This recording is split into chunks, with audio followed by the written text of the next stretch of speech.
तो मातृशक्ति मैं वंदन करता हूं, आपको प्रणाम करता हूं कि गांव के एक उत्सव में आप आए और आपने प्रस्तुति दर्ज की।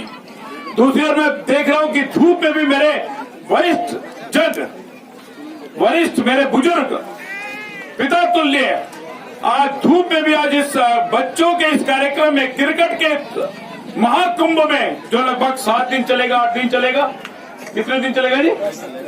10 दिन चलेगा। इस महाकुंभ के इस कार्यक्रम में इस गांव के जितने भी बुजुर्गों ने बच्चों को आशीर्वाद देना है, मैं उनका भी अभिनंदन करता हूं, नमन करता हूं, उनको प्रणाम करता हूं। उनके लिए भी जोरदार तालियां बजनी चाहिए। मैं सर्वप्रथम मातृशक्ति को और मेरे बुजुर्गों को मैं अभिवादन करता हूं, नमन करता हूं। उसके साथ साथ इस कार्यक्रम के अंदर जो मंच पर भाजपा के जिला के पदाधिकारी, भाजपा के मंडल के पदाधिकारी और इस कार्यक्रम के आयोजक, मैं नाम लेना शुरू करूंगा तो किसी का छूट जाएगा, तो मैं समस्त कार्यकर्ता बंधुओं को और समस्त मंच पर सम्मानित मंच को संबोधित करते अपनी बात को शुरू करता हूं।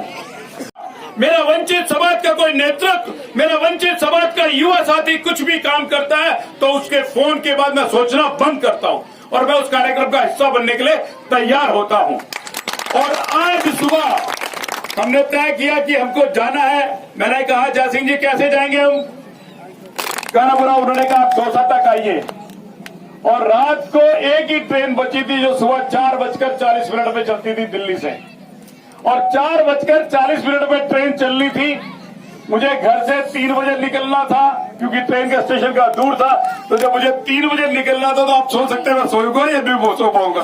तो मैं डर के मारे कि मेरी ट्रेन निकल ना जाए तो मैं सो भी नहीं पाया। और 3 बजे तैयार होकर 4:40 पे ट्रेन पकड़ी। मैं दौसा उतरा। दौसा में हमारे मित्र डॉक्टर जय सिंह मीणा ने हमको लिया और पूरा रास्ता तय करते करते हम आपके बीच में आए। आपने मुझे मान दिया, सम्मान दिया, इसके लिए मैं पूरा सपोर्टरा के कार्यकर्ताओं का, इस गांव के सभी लोगों का, मातृशक्ति का कार्यकर्ताओं का हृदय से आपका आभार प्रकट करता हूं, आपका अभिनंदन करता हूं। आपने मुझे भाई के नाते, पुत्र के नाते, कार्यकर्ता के नाते आपने मुझे बुलाया। मैं अपने आपको कार्यकर्ता से ही मानता हूं। मेरे पास भारतीय जनता पार्टी में राष्ट्रीय प्रशिक्षण प्रभारी का काम है। मैं देश भर में कार्यकर्ताओं को ट्रेनिंग देने के लिए मैं जाता हूं, जिला स्तर पर, प्रदेश स्तर पर। लेकिन मैं आज यहाँ कार्यकर्ता के रूप में आपके बीच में आया हूं। रूप सिंह मीणा जी का प्यार था, उनका स्नेह था, उनके एक फोन पर भी मैंने कहा मैं युवा साथियों के बीच में आऊंगा और आपका कार्यक्रम स्वीकार करूंगा। और मैं रूप सिंह मीणा जी के लिए भी कहना चाहता हूं, राजनीतिक क्षेत्र में काम करते हुए केवल राजनीतिक गतिविधियां कर रही है, ये किसने कहा है? राजनीतिक क्षेत्र में वही कार्यकर्ता, वही नेता सफल होता है जो सामाजिक काम करता है, जो युवाओं के लिए काम करता है, जो महिलाओं के लिए काम करता है, वही राजनीतिक क्षेत्र में सफलता प्राप्त करता है। इसलिए राजनीतिक क्षेत्र में काम करते समय आपको ध्यान में रखना चाहिए कि मेरा समाज के लिए कंट्रीब्यूशन क्या है, मैं समाज की महिला मातृशक्ति के लिए मैं क्या कर रहा हूं। क्या मैंने अपने गांव के अंदर मातृशक्ति के लिए कोई हेल्थ कैंप लगाए? क्या पता चलेगा? हेल्थ कैंप लगाएंगे, आपको पता चलेगा आधी मातृशक्ति का हीमोग्लोबिन जितनी आवश्यकता उससे कम है, पता ही नहीं चलता है। उनको पता नहीं चलेगा, उनको बीपी के प्रॉब्लम। मैं एक एग्जाम्पल के तौर पे कह रहा हूं, इसके लिए राजनीतिक नेतृत्व चाहिए, इसके लिए जरूरत नहीं है। आप कर सकते हैं। आप युवाओं के बीच में नई शिक्षाओं के लिए क्या प्रयास कर सकते हैं?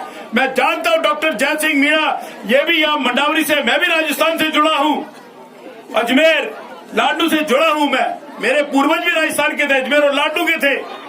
हम दिल्ली में चले गए, लेकिन हमने दिल्ली में जाकर, मैं आपको बता देना चाहता हूं, राजस्थान के युवा जेएनयू में, जवाहरलाल नेहरू यूनिवर्सिटी में जाए, दिल्ली यूनिवर्सिटी में पढ़े, इसके लिए लगातार संघर्षरत रहते हैं। और ऐसे सैकड़ों विद्यार्थियों को हमने डीयू में, जेएनयू में और जामिया में एडमिशन कराने का प्रयास किया, उनका मार्गदर्शन भी किया।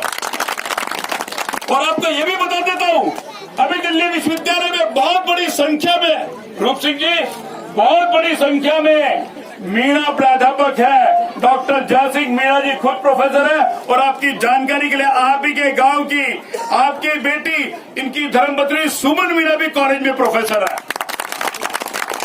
मैं एक लंबी चेन बता सकता हूं, महेंद्र मीणा है, सीमा मीणा है, इतने कार्यकर्ता है, लगभग 200 से 250 मेरे मीणा भाई और बहनें दिल्ली विश्वविद्यालय में पढ़ाते हैं। और उनका गांव कौन सा था? कोई छोटे से गांव से निकला था, कोई किस छोटे से गांव से निकला था, स्कूल 3 किलोमीटर 5 किलोमीटर 8-8 किलोमीटर दूर था, लेकिन उनको प्रॉपर गाइडेंस मिली, उनको मार्गदर्शन मिला। तो यही मंडावरी का एक लड़का, जिसे मैं कह रहा हूं डॉक्टर जयसिंह मीणा, आज दिल्ली के बहुत बड़े कॉलेज के अंदर प्रोफेसर भी है। ये सिर्फ गाइडेंस की जरूरत है। अगर आप ये गाइडेंस नहीं देंगे एजुकेशन की दिशा में, हेल्थ की दिशा में, तो मेरा ये मानना है, मेरा ये सोचना है, क्योंकि मैं इस क्षेत्र में, जैसे इन्होंने कहा जयसिंह मीणा जी ने, हमने दिल्ली विश्वविद्यालय के अंदर SC और ST का एक प्रोफेसरों का समूह बनाया, जिसका इन्होंने नाम भी जिक्र किया, CSD, centre for social development, जो समय समय पर हम बच्चों को एकेडमिक गाइडेंस देना चाहते हैं। तो मेरा कहना है, यहाँ के सपोट्रा के इस गांव के शिक्षा के संबंध में आपको कोई जानकारी चाहिए हो, किसी को जानकारी या किसी को सहायता भी चाहिए हो, तो आप मेरे से भी संपर्क कर सकते हैं, डॉक्टर जयसिंह मीणा से भी संपर्क कर सकते हैं, और अब हमारे साथी रूपलाल मीणा से भी संपर्क कर सकते हैं। बच्चे को पढ़ाने का जब, और मैं कहता भी हूं, जब एक बेटे को पढ़ाते हैं तो बेटा पढ़ता है, लेकिन जब किसी बेटी को पढ़ाते हैं तो ये मान के चले कि पूरी जनरेशन पढ़ती है, आगे आने वाली पूरी जनरेशन पढ़ती है। तो ये मान के चले, आज भी सैकड़ों विद्यार्थी राजस्थान के गांव से निकलकर दिल्ली विश्वविद्यालय, जवाहरलाल नेहरू विश्वविद्यालय, जामिया मिलिया विश्वविद्यालय, इंदिरा गांधी यूनिवर्सिटी के अंदर वो ले रहे हैं, प्रवेश ले रहे हैं। लेकिन ये सोचने की आवश्यकता है, पहल करने की आवश्यकता है, ऐसे लोगों को खोजने की जरूरत है। इस दिशा में कोई आवश्यकता हो तो हम आपके साथ जुड़े हैं। हम 2 विषयों पर काम करते हैं। दिल्ली यूनिवर्सिटी जरूर राजनीतिक क्षेत्र में काम करते हैं, लेकिन राजनीतिक क्षेत्र में, हम सामाजिक क्षेत्र में कौन से काम करते हैं, तो 2 क्षेत्रों में काम करते हैं, जिसका भी जयसिंह मीणा ने भी जिक्र किया।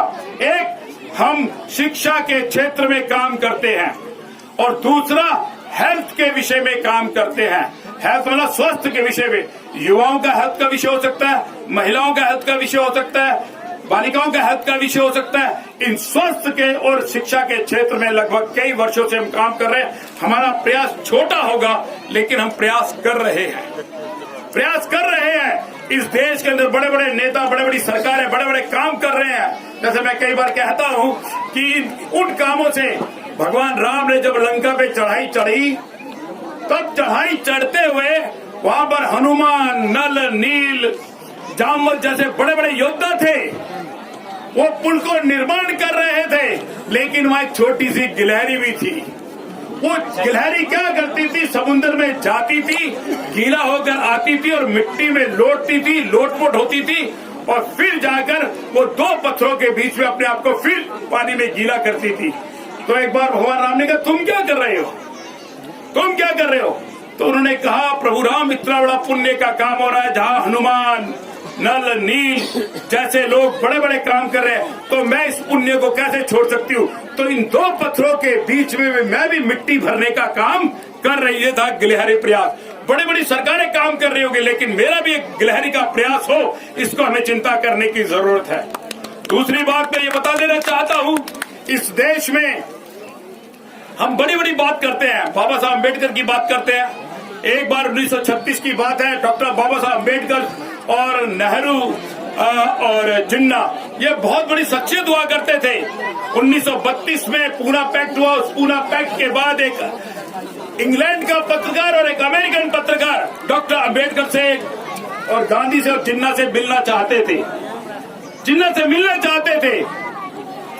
जब वो शाम को पहुंचे गांधी जी से मिलने के लिए, तो गांधी जी बड़े निरम के, बड़े पक्के थे। तो उनके सहायक से कहा कि हम उसमें फोन तो था नहीं, मोबाइल तो था नहीं, ढूंढते पहुंचते थे। जब तक गांधी जी तक पहुंचे तब तक उनके सहायक से कहा कि हम गांधी जी से मिलना चाहते हैं। तो गांधी जी के सहायक ने कहा कि गांधी जी बापू सोने चले गए हैं, क्योंकि उनका जीवन नियमों से बना हुआ है। उन्होंने कहा गांधी से मिलना चाहते हैं, तो उन्होंने कहा बापू सोने के लिए चले गए, आप कल आइएगा। वो सुबह जब वो जिन्ना के घर पहुंचे 10 बजे, तो उनसे कहा कि मिस्टर जिन्ना से मिलना चाहते हैं। तो उसके सहायक ने कहा कि जिन्ना साहब अभी सो रहे हैं। और दिल्ली के 26 अलीपुर रोड में जब डॉक्टर अंबेडकर से मिलने के लिए वही पत्रकार रात के 12-1 बजे जाते हैं तो डॉक्टर साहब बाबा साहब अम्बेडकर कई बार पत्रों को लिखते थे, लेखन का काम करते थे। उनके सहायक ने से कहा कि हम डॉक्टर अम्बेडकर से मिलना चाहते हैं, तो डॉक्टर अम्बेडकर के सहायक ने कहा कि मैं पूछ के बताता हूँ।